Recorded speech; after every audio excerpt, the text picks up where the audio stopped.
Gas, বিদ্যুৎ সমস্যা, দেশীয় আন্তর্জাতিক নানা সংকটের পরেও এক দশকে 20% বেশি প্রবৃদ্ধি অর্জন করেছে সিরামিক শিল্প।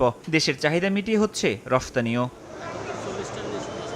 তাই বাংলাদেশের সিরামিক শিল্পকে বিশ্ববাজারে আরও ভালোভাবে পরিচিত করাতে রাজধানীর আন্তর্জাতিক কনভেনশন সেন্টার বসুন্ধরায় শুরু হয়েছে 4 দিনব্যাপী আন্তর্জাতিক প্রদর্শনী ceramic expo. Bangladesh ceramic manufacturers and exporters association BCMEA আয়োজিত মেলায় অংশ নিয়েছে চীন, ইতালি সহ বিশ্বের বিভিন্ন দেশের 135টি প্রতিষ্ঠান ও 300 ব্র্যান্ড। কোয়ালিটি অনেক ইমপ্রুভ করছে।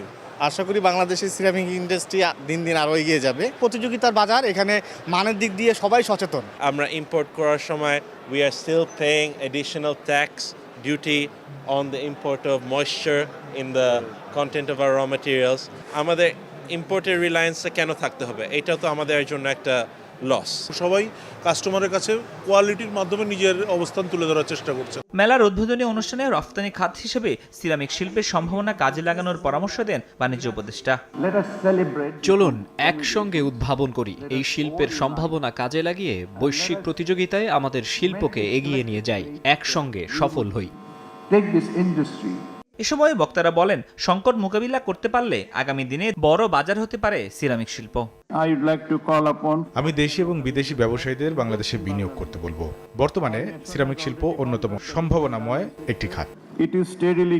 Ceramic industry has exported around $35 million last year. Ceramic industry গত বছর $25 মিলিয়ন রফতানি করেছে। ভালো খবর হচ্ছে এই শিল্প বিশ্বের সব দেশে পণ্য পাঠাচ্ছে। BCME এর তথ্য বলছে সিরামিক পণ্যের স্থানীয় বাজার বছরে প্রায় 8,000 কোটি টাকা। এছাড়া বর্তমানে 50টিরও বেশি দেশে বাংলাদেশের সিরামিক পণ্য রফতানি হচ্ছে।